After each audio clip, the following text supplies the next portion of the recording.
ॐ ज्ञानतिमिरान्धस्य ज्ञानञ्जनशलाकया चक्षुरुन्मिलितं येन तस्मै श्रीगुरवे नमः।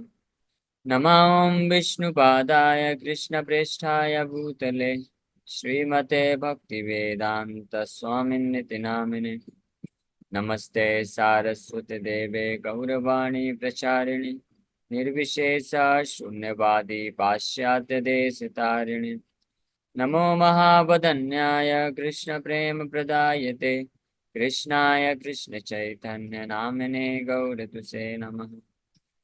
जय श्री कृष्ण चैतन्य प्रभु नित्यानंद श्री अद्वैत गदाधर शिवासादि गौर भक्त वृंद। हरे कृष्णा कृष्णा कृष्णा हरे हरे, हरे राम राम राम हरे हरे। हरे कृष्णा। आप सभी भक्तों का हार्दिक स्वागत है आज के प्रातःकालीन श्रीमद् भागवतम के डिस्कशन में। तो हम लोग चर्चा कर रहे हैं Shrimad Bhagavatam first canto fourth chapter, जिसका नाम फिफ्थ चैप्टर। नारद मुनि इंस्ट्रक्शन देते हैं वेद व्यास जी को श्रीमद् भागवतम के बारे में। इस अध्याय में नारदास instruction on Shrimad Bhagavatam for Vyasadeva. तो हम लोग ये श्रवण कर रहे थे कि श्री व्यास उवाच व्यासदेव जी बोल रहे हैं नारद मुनि के सामने। अस्त्येव मे सर्वमिदं त्वयोक्तं तथापि नात्मा परितुष्यते मे तन्मूलमव्यक्तमगाधबोधं पृच्छामहे त्वात्मभवात्मभूतम्। Shri Vyasadeva said, all you have said about me is perfectly correct. Despite all this, I am not pacified. I therefore question you about the root cause of my dissatisfaction. For you are a man of unlimited knowledge due to your being the offspring of one Brahma who is self-born without mundane father and mother. तो वेद व्यास जी जो है interested हैं, इच्छुक हैं जानने के लिए कि मेरे जो हृदय में असंतुष्टि है, डिससेटिस्फेक्शन है, वैक्यूम क्रिएट हो रहा है ना, और मन संतुष्ट नहीं है, सुख नहीं है मिल रहा है। तो इसका मुख्य कारण क्या है? रूट कॉज बताइएगा। तन्मूलम अव्यक्तम, इसका मूल कारण बताइए। क्योंकि आप अगाध बोधम हैं। अगाध बोधम का मतलब आपके पास असीमित ज्ञान है। असीमित ज्ञान क्यों है? क्योंकि आप ब्रह्मा जी के पुत्र हैं। ब्रह्मा जी के पुत्र होने के कारण, ब्रह्मा जी कौन है? ब्रह्मा जी साक्षात नारायण के पुत्र हैं, या शिष्य परंपरा बोल सकते हैं। क्योंकि ब्रह्मा जी और नारद मुनि कोई बस साधारण भौतिक माता पिता या पुत्र माता पिता का रिलेशनशिप नहीं है, वो उनके आध्यात्मिक गुरु भी हैं ब्रह्मा जी। अब भगवान नारायण ब्रह्मा जी के आध्यात्मिक गुरु हैं, उनसे ज्ञान प्राप्त किए हैं, और ब्रह्मा जी की परंपरा में फिर नारद मुनि को प्राप्त हो गया। इसलिए अगाध बोधम है। इसलिए आप जो है, जो मेरे लिए अव्यक्त है, अव्यक्त मतलब जो मैं डिटेक्ट नहीं कर पा रहा हूँ, जान नहीं पा रहा हूँ कि मूल कारण क्या है मेरी असंतुष्टि का, वो आप बता सकते हैं। जैसे कोई एक्सपर्ट डॉक्टर होता है, तो जो व्यक्ति किसी बीमारी, गहरी बीमारी है, कोई छुपी हुई है, पता ही नहीं चल रहा है, उसके कारण बहुत समस्या उसको हो रही है, दुख हो रहा है, तो ऐसे कई डॉक्टरों के पास वो जाता है, और छोटे छोटे जगह पे, और वो डॉक्टर अपनी अपनी समझ के अनुसार कुछ ट्रीटमेंट देते हैं, लेकिन फिर भी कोई लाभ नहीं मिलता है। लेकिन जो वास्तविक एक्सपर्ट डॉक्टर होता है, जिसको ज्ञान है, तो तुरंत डायग्नोसिस करके उसका मूल कारण बता देता है कि देखिए ये बीमारी है आपको, इसके कारण आपको ये तकलीफ हो रही है, तो इसका आपको जो है कोर्स लेना पड़ेगा, ट्रीटमेंट लेना पड़ेगा। तो इसी प्रकार से हमारे जीवन में जो समस्याएं आती हैं, तो उसका जो वास्तविक आ, कारण है, मूल कारण है, वो केवल और केवल भगवान कृष्ण के गुरु शिष्य परंपरा में आने वाले भगवान के कोई महान वैष्णव भक्त ही वो बता सकते हैं, क्योंकि उनके पास असीमित ज्ञान होता है भगवान की कृपा से। इसलिए जो वैष्णव भक्त होते हैं, जिनके पास जो समस्त शास्त्रों के निचोड़ को जानते हैं, भौतिक और आध्यात्मिक जगत के रहस्य को जानते हैं, सार को जानते हैं, वो प्रकट कर सकते हैं मूल कारण हमारे दुखों का, और फिर उसके बाद वो सलूशन बताएंगे। तो उसको जो भी पालन करेगा, तो निश्चित रूप में अपने सारे दुखों से बाहर निकल सकता है। तो वेद व्यास जी यहाँ पे इस प्रकार से नारद मुनि को रिक्वेस्ट कर रहे हैं। So in the material world, everyone is engrossed with the idea of identifying the body or the mind with the self. यही सबसे बड़ी इस भौतिक जगत की समस्या है। मूल कारण क्या है इस संसार में लोगों के दुख का? देहात्म बुद्धि उसको बोला जाता है। भगवद गीता में देहात्म बुद्धि करके बताया गया है। देहात्म बुद्धि का मतलब होता है कि अपने आप को देह देह मानना या देह से संबंधित मानना, उसको देहात्म बुद्धि बोलते हैं। देह प्लस आत्मा प्लस बुद्धि। देह मतलब शरीर, और इस शरीर में दोनों प्रकार के शरीर इंक्लूडेड हैं। ये भौतिक शरीर और इसके अंदर जो सूक्ष्म शरीर है, मन बुद्धि अहंकार से बना हुआ, वो भी। तो दोनों ही प्रकार के शरीर से अपने आप को जो संबंधित मानता है। तो देह मतलब शरीर हो गया, दोनों प्रकार के शरीर। आत्मा मतलब सेल्फ, वंस ओन सेल्फ, यानी हम, हमारा जो पहचान है। तो अपने आप को देह से मानना, देह मानना, ऐसी बुद्धि, इसलिए देह आत्म बुद्धि बोला गया है, देहात्म बुद्धि बोला गया है। ऐसी बुद्धि, ऐसी विचारधारा या ऐसा कॉन्सेप्शन बोल सकते हैं, ऐसा कॉन्सेप्शन जिसके कारण कोई व्यक्ति अपने आप को ये शरीर मानता है या शरीर से संबंधित मानता है, तो इसको देहात्म बुद्धि बोलते हैं। और यही वास्तव में हर किसी व्यक्ति का इस संसार में दुखों का मूल कारण है। और यहाँ पे नारद मुनि वो ऑलरेडी पॉइंट आउट कर चुके हैं वेद व्यास जी को, ये कि आपने हालांकि वर्णन तो किया शास्त्रों का, धर्म का, भगवान की भक्ति का भी वर्णन किया, यहाँ तक कि उपासना पूजा ये सब भी, लेकिन आपने केंद्र में क्या रख दिया? ये शारीरिक शरीर और मन को केंद्र में रख दिया, यानी इसके लिए कर। क्योंकि जितने भी ज्यादातर पुराण है उसमें ज्यादातर तो कर्मकांडी एक्टिविटीज का वर्णन है, अलग अलग देवी देवताओं के प्रति क्या यज्ञ है, तपस्या, ये भी वर्णन है। भगवान कृष्ण की भक्ति का भी वर्णन है, लेकिन उसमें भी जब फलश्रुति है तो उसमें भी कई जगह पे या ज्यादातर जगह पे जो रचना किया वेद व्यास जी ने, तो उसमें भौतिक शरीर और मन को क्या लाभ मिलेगा इसको फोकस करके दिया गया है, जो कि जिसका कारण उनकी अज्ञानता नहीं है। निश्चित रूप में ये ऑलरेडी नारद मुनि भी इस बात को बोलते हैं कि आप खुद अज्ञानी नहीं है, आपके पास तो ज्ञान है। आपका इंटेंशन अच्छा था, उद्देश्य आपका बिल्कुल सही था, या आप चाहते थे कि लोगों को भौतिक तरीके से, क्योंकि लोग भौतिक वासनाओं में हैं, भौतिक सुख की इच्छा रखते हैं, तो आपने सोचा इनको भौतिक सुख प्रदान करते हुए, वो प्रलोभन देते हुए भगवान से कनेक्ट करूंगा। तो आपका इंटेंशन, उद्देश्य भी सही था, लेकिन ये वर्क नहीं कर पाएगा। इसलिए क्योंकि ये वर्क नहीं करेगा और इससे लोगों को वास्तविक लाभ नहीं मिलेगा, इसलिए आपके हृदय में असंतुष्टि का भाव, आप संतुष्टि महसूस नहीं कर रहे हैं। तो इसलिए फिर वेद व्यास जी समझ गए हैं, और फिर इसलिए भागवत जो पुराण है पूरी तरह से आत्मा के स्तर पे ही, किसी प्रकार से भौतिक शरीर मन पे फोकस ना करते हुए आत्मा के स्तर पे ही जो है सोल्यूशन प्रदान करता है। भगवान के कृष्ण की शुद्ध भक्ति को ही जोड़ देता है। तो इस भौतिक संसार में हर कोई इस भौतिक शरीर से अपने आप को आइडेंटिफाई करते हैं। As such, all knowledge disseminated in the material world is related either with the body or with the mind, and that is the root cause of all despondency. तो इसीलिए क्योंकि हर व्यक्ति, चाहे बुद्धिमान हो, मूर्ख हो, ज्ञानी हो, और कोई भी हो, बहुत रिच हो, गरीब हो, बहुत बड़े पोजीशन में हो, साइंटिस्ट हो, कोई भी हो, हर कोई इस भौतिक शरीर या मन और बुद्धि के स्तर पे ही कार्य करते हैं। इसलिए उनके द्वारा जो ज्ञान भी दिया जाता है, तो आज संसार में जितने सारे स्कूल कॉलेज यूनिवर्सिटीज हैं, लेकिन सब में क्या ज्ञान दिया जा रहा है? ज्ञान तो बहुत बड़ी बड़ी दी जा रही है, बहुत बड़ा बड़ा जो है लोग पढ़ाई कर रहे हैं, टेक्नोलॉजी है, सब कुछ है, कितना रिसर्च हो रहा है, लेकिन सबका बेस क्या है, फाउंडेशन क्या है? फाउंडेशन है ये मटेरियल बॉडी, ये भौतिक शरीर ही बस फाउंडेशन है। इसीलिए ये जो ज्ञान है ये वास्तव में टेम्परेरी ज्ञान हो जाता है, क्योंकि ये शरीर ही टेम्परेरी, इसलिए वो वास्तविक लाभ नहीं दे सकता है। तो this is not always detected even though one may be a greatest erudite scholar in materialistic knowledge। तो इस बात को डिटेक्ट कर पाना कि क्या कमी है, जो यहाँ पे वेद व्यास जी रिक्वेस्ट कर रहे हैं नारद मुनि से, और समझ पाए, नारद मुनि इनको पॉइंट आउट कर पाए कि आपने जो वर्णन किया है वो शरीर और मन के स्तर पर वर्णन किया है। तो इस चीज को डिटेक्ट कर पाना बहुत कठिन है।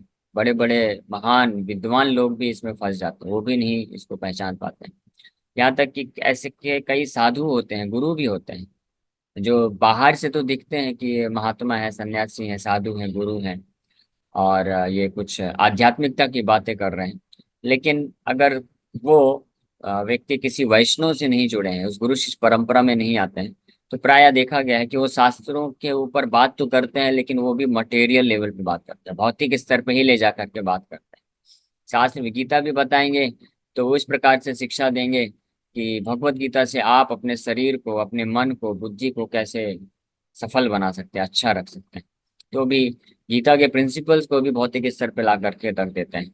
और जो material welfare activity, so called जो वेलफेयर है, भौतिक स्तर पे समाज का सेवा करने का प्रयास करते हैं, तो इसलिए वो विफल हो जाता है। कैसे इस संसार में रहते हुए कैसे अच्छे से रहना है, जीवन व्यतीत करना है, कैसे लोगों से अच्छे से बात करना है, कैसे ईमानदारी से जीना है, मोरल प्रिंसिपल्स, नैतिक शिक्षाएं देते हैं। और शरीर को कैसे हम अच्छा रख सकते हैं, सतोगुण में कैसे आ सकते हैं, सुबह जल्दी उठ करके व्यायाम करना चाहिए, एक्सरसाइज करना चाहिए, और सात्विक खाद्य पदार्थ खाना चाहिए, नॉनवेज नहीं खाना चाहिए, शाकाहार व्यंजन लेना चाहिए, दूध पीना चाहिए, और इस प्रकार की बातें करते हैं, जो कि सही है, गलत नहीं बोला जा रहा है। लेकिन ये सफिशिएंट नहीं है, पर्याप्त नहीं है किसी व्यक्ति को इस भौतिक संसार के दुखों से मुक्त कराने के लिए। क्योंकि ये सब जितनी भी बातें होती हैं, जो आज के तथाकथित साधु लोग भी करते हैं कई लोग, तो वो ये बातें व्यक्ति को हेल्प कर सकती हैं सतोगुण में लाने के लिए। सतोगुण में आ सकता है, पाप वाले जीवन से मुक्त हो सकता है, लेकिन भौतिक बंधन उसका नष्ट नहीं होगा, क्योंकि अभी भी वो शारीरिक चेतना पे है, शरीर के स्तर पे ही कार्य कर रहा है कि ये भौतिक शरीर, ये भौतिक मन और भौतिक बुद्धि को कैसे मैं व्यवस्थित कर सकूं, अच्छा बना के रख सकूं।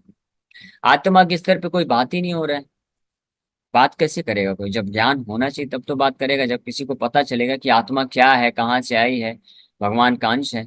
तो कई लोग को तो इसका पता भी नहीं रहता है।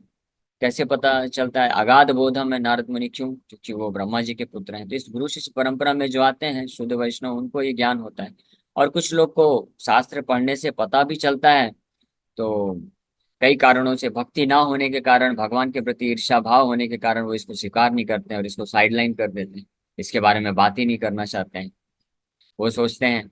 और कुछ लोग होते हैं, यहाँ तक भी होते हैं, जो शुद्ध वैष्णव नहीं है, लेकिन वैष्णविज्म का कुछ पालन कर रहे हैं, खुद तो कुछ भक्ति करते हैं कुछ मात्रा में, लेकिन शुद्ध वैष्णव ना होने के कारण उनको ये प्रेरणा नहीं मिल पाती कि लोगों को जो है वास्तविक आत्म तत्व का ज्ञान प्रदान किया जाए, भगवान कृष्ण के बारे में बताया जाए, भगवान कृष्ण के प्रति भक्ति को ही अल्टीमेट प्रिंसिपल स्थापित करके बताया जाए। ये नहीं बताते हैं इस डर से कि लोग जो है उनके पास नहीं आएंगे, उनके पास लोगों के फॉलोअर्स की, शिष्यों की संख्या कम हो जाएगी। क्योंकि संसार में प्राय विशेष रूप से इस कलयुग में ये स्थिति है कि संसार में ज्यादातर लोग, ज्यादातर क्या, मैक्सिमम 100% भी बोल सकते हैं तो गलत नहीं होगा, 99.999% लोग जो हैं वास्तविक रूप में भौतिक सुखी चाहते हैं, भौतिक शरीर मन बुद्धि इसको कैसे अच्छे से बना के रख सकें, यही चाहते हैं वो लोग। और इसी भावना से वो लोग जाते हैं मोटिवेशन स्पीकर के बाद, इसी भावना से वो साधु संतों के पास जाते हैं। और इसलिए ऐसे तथाकथित साधु संत जो कि डरते हैं कि हम अगर असली भक्ति का ज्ञान ज्यादा देंगे, आत्म तत्व बताएंगे, इस संसार से विरक्ति लेना चाहिए, भौतिक सुख के पीछे नहीं भागना चाहिए, भोग वासनाओं को त्यागना चाहिए, और भौतिक रूप से कितनी भी कठिन परिस्थिति भी क्यों ना हो जाए, हमको भगवान की भक्ति में लगे रहना चाहिए, ये ज्ञान देंगे और 4 नियम बताएंगे कि ये सब पाप वाले कार्य नहीं करना चाहिए, तो लोग फिर छट जाएंगे, लोग आएंगे नहीं, लोग छोड़ के चले जाएंगे। तो इसलिए उस डर से भी कई बार लोग जो है असली विषय वस्तु को प्रस्तुत करने से डरते हैं। जैसे प्रभुपाद जी जब अमेरिका गए प्रचार के लिए, तो वहाँ पे कुछ, प्रभुपाद जी के पहले भी कुछ स्वामी लोग गए थे, गीता का ज्ञान देते थे, लेकिन उन्होंने अपने आप को बदल दिया। वो धोती कुर्ता छोड़ के पैंट शर्ट पहनने लग गए, यहाँ तक कि कुछ जो स्वामी हुए वो लोग तो नॉनवेज भी खाना चालू कर दिए, ये सोच के कि अगर हम अमेरिकन लोगों के जैसा रहना रहना खाना पीना नहीं करेंगे तो वो लोग हमसे कनेक्ट नहीं होंगे। तो प्रभुपाद जी के पास भी वो लोग आए और बोले कि स्वामी जी आपको भी इन अमेरिकन लोगों के जैसा आपका रहन सहन होना पड़ेगा, करना पड़ेगा, नहीं तो आपको ये लोग नहीं मानेंगे।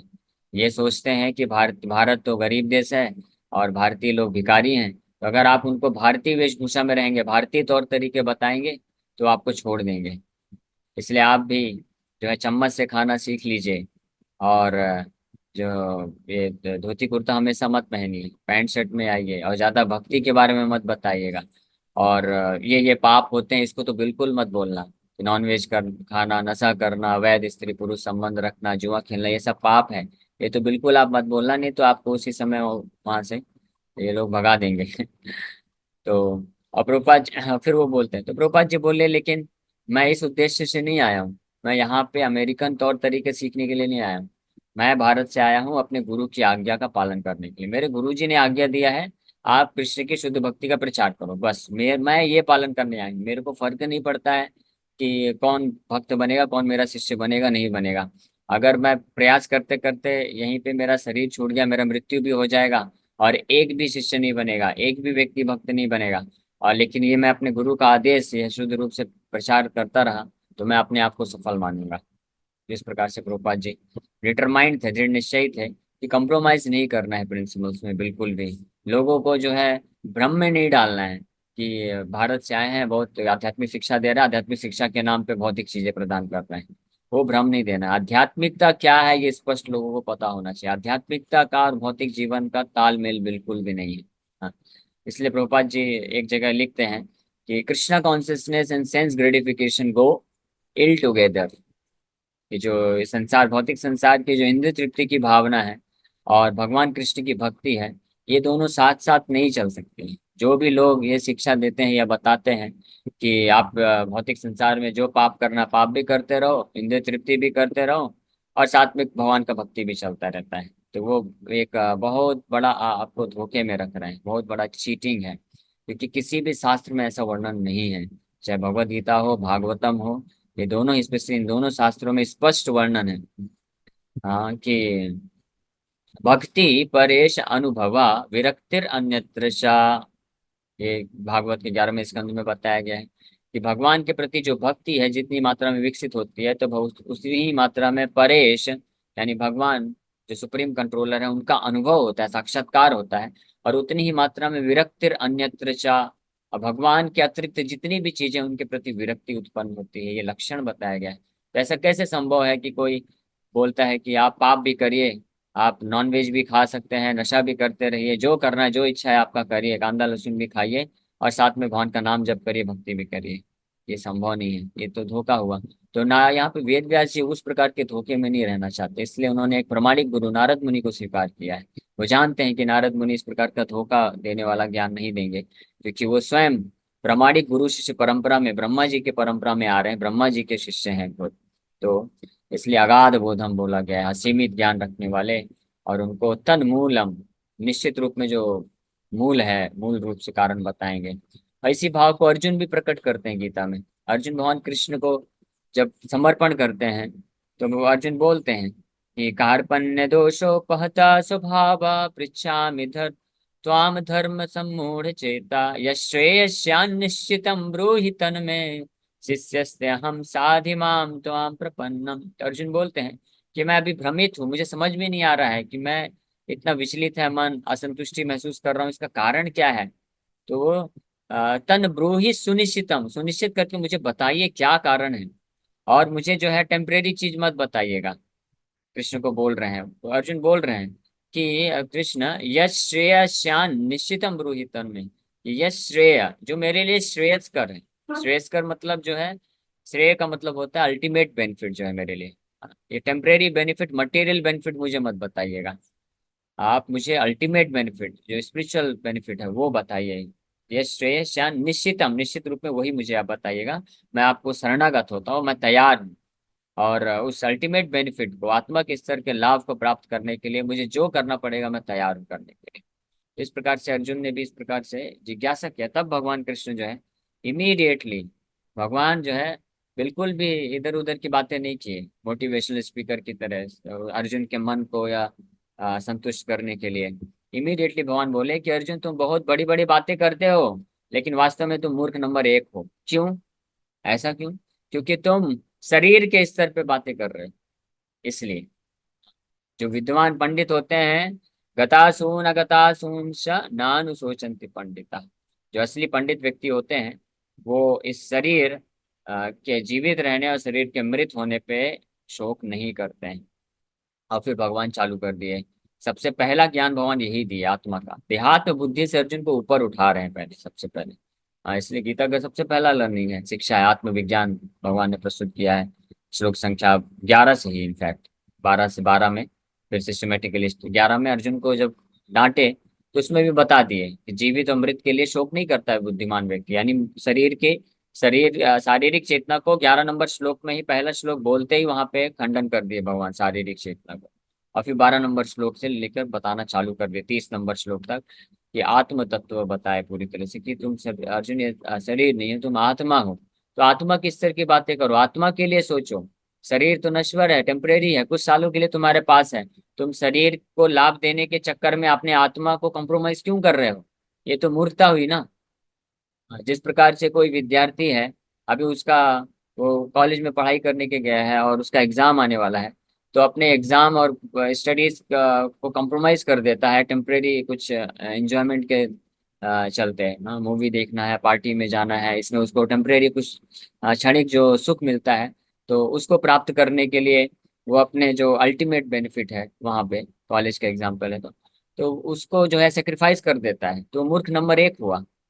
उसी प्रकार से इस संसार में जो लोग ये शरीर, भौतिक शरीर, मन बुद्धि को ही संतुष्ट करने के लिए, इसको ही कुछ क्षणिक सुख प्रदान करने के लिए अपने आत्मा के जो असली कल्याण है उसको सेक्रीफाइस कर देते हैं, तो वो भगवान की भाषा में, मैं नहीं बोल रहा हूँ, मेरा तो कोई अधिकार नहीं, भगवान बोल रहे हैं कि नानुशोचन्ति पंडिता, वो लोग विद्वान नहीं है।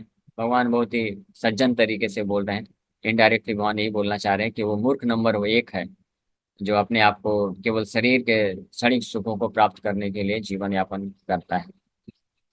इस प्रकार से यहाँ पे ये श्लोक में ये एक बहुत महत्वपूर्ण शिक्षा मिलती है वेद व्यास जी, तो हमको भी वेद व्यास जी के पद चिन्ह में पालन करते हुए ये लेसन लेना चाहिए।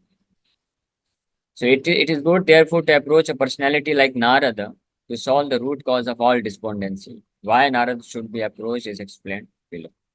तो अब कल के श्लोक में हम लोग चर्चा करेंगे कि वेद व्यास जी वर्णन करेंगे कि नारद मुनि जैसे शुद्ध प्रामाणिक वैष्णव आचार्य के पास जाकर के अ, क्यों ज्ञान लेना चाहिए। ओके, तो इस श्लोक में अभी यहीं पर हम लोग विराम करेंगे। किसी भक्त का कोई प्रश्न है तो पूछ सकते हैं। हरे कृष्ण, हरे कृष्ण, कृष्ण कृष्ण हरे राम, हरे राम। हरे यस, कृष्ण किसी प्रभु का? जी। हरे कृष्ण। दंडवत प्रणाम। प्रभु जी, जीवात्मा को अपने को भक्ति की श्रेणी में ना महसूस करना, और भक्ति करते हुए जैसे 32 माला करना है उस पे भी संतुष्टि ना होना। तो प्रभु जी, ऊपर से जो घर में लोग आ जाते हैं मेहमान, उनके लिए क्या करें, जो 2 घंटे आके बैठ जाते हैं तो भक्ति में रुकावट आ जाती है। प्रभु जी, भक्ति कम पड़ जाती है और अंदर से फील होता है कि मुझसे मतलब मैं कर ही नहीं पाई, ज्यादा से ज्यादा भक्ति ही नहीं कर पाई, असंतुष्ट महसूस होना। क्या किया तो जाए? उसके उपाय हैं कुछ। जैसे कि मान लीजिए अगर कोई ऐसे आपके सगे संबंधी आ रहे हैं जो बहुत दूर से आ रहे हैं और साल में 1 आध बार आते हैं, तो ठीक है, आप कुछ उनसे अच्छा बातचीत कर सकते हैं। लेकिन कुछ ऐसे होते हैं जिनके पास जब कोई काम धंधा नहीं होता है, टाइम पास करना होता है, तो वो ढूंढ लेते हैं कि चलो हम हमारी ये राधिका देवी के पास चलते हैं, इनके पास चल के गप्पे लड़ाएंगे। कुछ ऐसे होते हैं कि वो आके बैठ जाते हैं बस। और स्पेशली, बुरा मत मानिएगा, ये तो हमने एक्सपीरियंस किया है तो इसलिए बोल रहे हैं कि स्पेशली जो अभी जो प्रभु जी लोग होते हैं वो तो अपने जॉब धंधे बिजनेस में चले जाते हैं। अब माताएं बैठे, अब बच्चे लोग स्कूल चले गए, अब माताएं हैं वो खाना पीना बना ली, अब फुर्सत हो गए हैं, तो अब क्या करेंगे बेचारी बैठ के, वो भी बात है। तो ये झुंड में बैठ जाती है, फिर वापस से चालू हो जाते हैं, 1 घंटे 2 घंटे 3 घंटे 4 घंटे, और क्या चर्चाएं होती है बस इधर उधर के, उसकी सास बहू ससुराल मायके, ये सब चीजें चलती रहती है, ये सब टाइम पास होता है। हाँ, तो अगर इस प्रकार का सिचुएशन है ना, तो जो भी आके आपके पास बैठता है तो ठीक है, 10 15 20 मिनट आप बात करिए। उसके बाद आप माला रखिए, आपके पास 8 10 माला रखिए, और सबको जो भी बैठा आया तो सबको एक एक माला पकड़ा दीजिए, बोले चलो अभी हम जप करेंगे। तो आप देखेंगे कि फिर कुछ दिन बाद वो लोग आना बंद कर देंगे अपने आप, वो जान जाएंगे कि ये हमको बैठा के माला करवाने वाली। तो एक ये तरीका है, किया जा सकता है। और दूसरा है फिर आप किसी बहाने उनको बोल सकते हैं कि अभी मैं थोड़ा से आती हूँ, कुछ काम करके उनको बैठे रहने दीजिए, आप जाके जब कर लीजिए। तो ये है, इनडायरेक्ट तरीके से कुछ बोल सकते हैं। और अगर आपका संबंध अच्छा है या आपसे कोई जूनियर है तो उसको बोल भी सकते हैं कि ठीक है, आप बाकी बातें कल बाद में करेंगे, इसको छोड़ दो, ज़्यादा टेंशन मत लो। आप भी भगवान का नाम जप करो, मैं भी भगवान का नाम जप करने जा रहे। तो बोल भी सकते हैं, क्योंकि लोगों क्या है ना, प्रजल्पा करते हैं, अननेसेसरी आके टाइम पास करते हैं, चर्चा करते हैं, अपनी समस्याओं को ही बताते हैं कि इसने मेरे साथ ऐसा किया वैसा किया, मैंने ये किया वो किया, ये बीमारी है वो है फलाना ठिकाना, बहुत कुछ बोलते रहते हैं। बोले तुम्हारी सब हर समस्या का एक ही सोल्यूशन है, भगवान बैठ के श्रद्धा से भगवान के नाम का जप करो और मुझे भी करने दो। तो बोल भी सकते हैं अपने साथ के जो उनको। ठीक है। यही करते हैं प्रभु जी जो आपने बताया कि मैं भक्ति में लगी रहती हूँ, सामने वाला बैठा रहता है। हाँ तो धन्यवाद। अच्छी बात है, उसको बैठे रहने दीजिए, आप जब करते रहिए, वो सुनता रहेगा, तो उससे भी लाभ मिलेगा उसको। वो खुद नहीं करना चाहता है तो ठीक है, बैठे रहने दीजिए, लेकिन आप करते रहिए जब। ओके, और कोई प्रश्न है? हरे कृष्णा प्रभु जी। पंचांग हरे प्रणाम। कृष्णा। प्रभु जी, हमारे ही घर पे आके कोई हमसे ये बोले कि अभी ये काम नहीं करेगी क्योंकि ये तो कृष्ण भक्त हो गई है, ऐसे कैसे क्या? क्या कोई बोल सकता है प्रभु? हमारे ही घर पे आके हमारे ही घर का मेंबर हमसे ये बोले कि ये अब ये वाला काम नहीं करेगी क्योंकि ये कृष्ण भक्त हो गई है, अपने बच्चों को भी ऐसा सिखा रही है वैसा सिखा रही है, उल्टा सीधा बोलते हैं प्रभु जी। तो देखिए, इसका बेस्ट सोल्यूशन तो मैं ऑलरेडी बताया हूँ, कि वो अगर कर सके कोई तो बहुत अच्छा है, हालांकि उतना आसान भी नहीं है, सब थोड़ा समय लग सकता है, लेकिन अभ्यास कर सकते हैं। महाप्रभु इसलिए हमको शिक्षा दी है, तृणादपि सुनी चेना तरोरिवा सहिष्णुना, कि विनम्र होकर के सहन कर लेना चाहिए। क्योंकि देखिए उनके पास तो काम धंधा नहीं है, वो तो तैयार हैं आपसे हर प्रकार का तर्क वितर्क करने के लिए, उनके पास समय समय है, उनको तो टाइम पास करना। लेकिन भक्त का समय बहुत महत्वपूर्ण होता है, उसको भगवान का नाम जप करना, भगवान का कथा सुनना है, सेवा करना है, बहुत कुछ करना है। तो इसलिए लेकिन एक कान प्रभु से जी, सुन करके निकाल देना चाहिए, ये बेस्ट सोल्यूशन है। अगर आप नहीं कर सकते ऐसा तो फिर उनको थोड़ा सा बोलिए कि ऐसा नहीं है, और अवॉइड करिए ऐसे लोगों का, फिर ज़्यादा उनसे बातचीत नहीं करना चाहिए। लेकिन मैं तो यही सजेस्ट करूंगा, जी, क्योंकि अगर आप इस मामले में ना ज़्यादा उनसे बातचीत करेंगे ना तर्क वितर्क करेंगे ना, तो वो लोग भी वो लोग भक्त नहीं है ना, तो आपके तर्क को समझने नहीं वाले हैं। तो इसलिए उनके सामने ज़्यादा कुछ बोलने का फायदा नहीं होगा, तो बेस्ट है कि सहन कर लेना चाहिए, कुछ थोड़ा बहुत बोल देते हैं तो। वो तो उन्होंने देखिए, हर किसी को जीवा मिला है, मुंह मिला है, तो हर किसी को स्वतंत्रता है। भगवान को भी गाली दे देते हैं, किसी को भी कुछ भी बोल सकते हैं, तो उनकी स्वतंत्रता है। और आपके पास भी स्वतंत्रता है उसको ना स्वीकार करने की, तो उनको मुंह से बोलने दीजिए। हाँ, आपको फिजिकली तो रोक नहीं सकते ना, कि माला आप आपका माला हाथ से उठा करके फेंक देते हैं, ऐसा अगर ऐसा तो नहीं कर सकते ना, आप चुपचाप एक कान से सुन करके वहीं से निकाल दीजिए। ये बेस्ट है, और ये जो है प्रैक्टिस से आता है। आप जितना भगवान के नाम का श्रद्धा पूर्वक जप करते रहिए, भगवान खुद बुद्धि देंगे कि कब किस समय पे किस प्रकार से सहन करना है। जी प्रभु जी, प्रभु जी ये साक्षात में कलयुगी ही होते हैं। हाँ है, सही बात है, कलयुग में इस प्रकार के लोग बहुत हैं, तो लेकिन अननेसेसरी हम अगर कुछ उनसे तर्क वितर्क करेंगे तो टाइम वेस्ट होने वाला है, तो इसलिए कोई लाभ नहीं है। तो आप अच्छे से भक्ति करिए, और उनको भी भगवान का अच्छे से प्रसाद भोग लगा के प्रसाद खिलाइए, धीरे धीरे उनका भी चेतना शुद्ध होगा, तो वो भी समझेंगे, धीरे धीरे वो भी भक्त बन सकते हैं। जी, हरे कृष्ण।